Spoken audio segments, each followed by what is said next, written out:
Hello guys, and welcome back to my channel OJ Marketing. Right here in today's video, I'm going to show you how to go on to creating models with this particular AI tool called the Leonardo AI. So stick on with me as we dive right into this and go on to creating some cool models right here with this AI tool. So firstly, you need to come onto this platform called leonardo.ai, and you may want to just simply go on to launching the application right here. In some cases, you may actually see another stuff written right here. All you need to do is to click on that stuff. You may want to go on to clicking on yes, I am whitelisted, and go on to gaining access to this AI tool. Once you do that, guys, you should be brought to a page such as this, and you can actually see how cool the page goes on to looking like. This is how cool the page looks like right here. So basically what you want to do right now is to just simply go on to this section that says training and data sets. So right now, once you do click on this training data set right here, as you can see, I already have a data set or a model that I actually trained earlier. So what you want to do right here is to just simply go on to training a new model.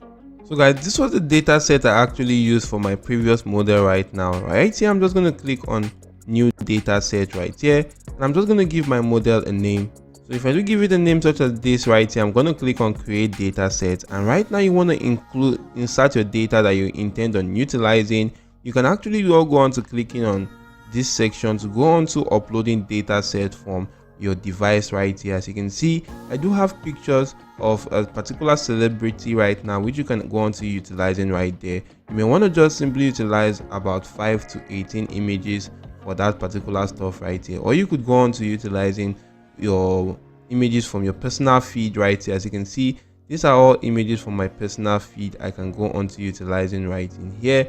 And you can also go on to checking out the community feed right here to go on to utilizing images from this section. I'm just going to utilize my personal feed right here. Once I select these images, maybe I'm going to select these 4 images right now, and if I do select that right there, you can see that has actually been selected in this section. I'm just going to click on train model right now. I'm going to give my model a name. If I give it something like this, which is new model, you can actually see right here. Maybe I'm just going to edit this quite better, and right here I'm just going to change the training resolution to something like this. For the category, I'm going to change this to characters right here, and also for the model description, I'm going to leave that as it is. For the base model, I'm going to change this to stable diffusion 2.1. For the instant prompt right here, I'm just going to give it something like new model again. So if I do name it something like this right now, as you can see, all sections has actually been named. So guys, once all this has actually been done, you want to just simply click on start training, and your training will actually begin to process. And you can actually see right here, it says training in progress.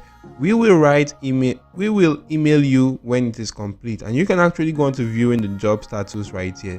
As you can see right here, this is actually the job status is processing. So I'm going to pause this video until this section actually goes on to showing done. So guys, take a look at this. The training is actually complete. What we actually need to do next is to go on to this image generation section. Now if you do go on to the image generation section, as you can see right now, as you can see right here, these are actually the fine-tune model which we normally do use. But you want to just simply switch this right here to selecting other models, and you want to just simply go on to checking out your model right now. These are models available on this platform that you can just simply go on to utilizing right now. I'm just going to change this to my model, and you can actually see right here, this is the model. I'm just going to click on view. If I do click on view, I'm going to click on generate with this model, and if I do that right here, all I need to do right now is to just simply go on to changing my prompt right here. So guys, if I do change this to something like this, which says the most beautiful girl on the planet with good figure, and I do click on generate right now, it's going to go on to generating for me a single image right here.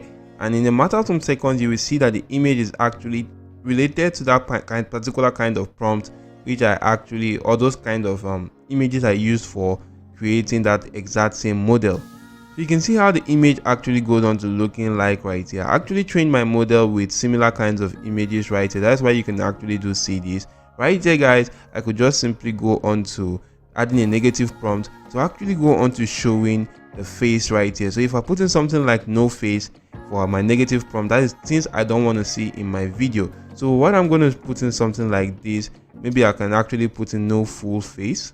So if I put in something like this, no complete face, I can just simply go on to clicking on generate right now, and it's going to go on to generating an image for me with a complete face right now. So that negative prompt indicates what you don't want to see in your video or your image right there. So since I do put in no complete face, I'm not going to see something that is without a complete face in my video. So right here, guys, as you can see right here, so it's showing me something quite different right here. So I'm simply going to change in this negative prompt.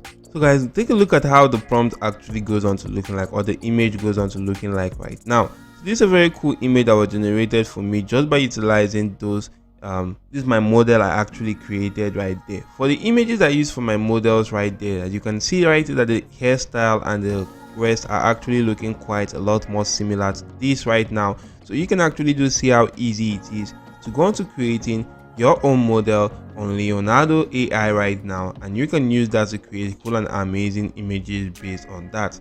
If the video has added any form of value to you, why not just simply hit the like button to the video and also the subscribe button right here to the channel, and make sure your notification bell is always turned on all.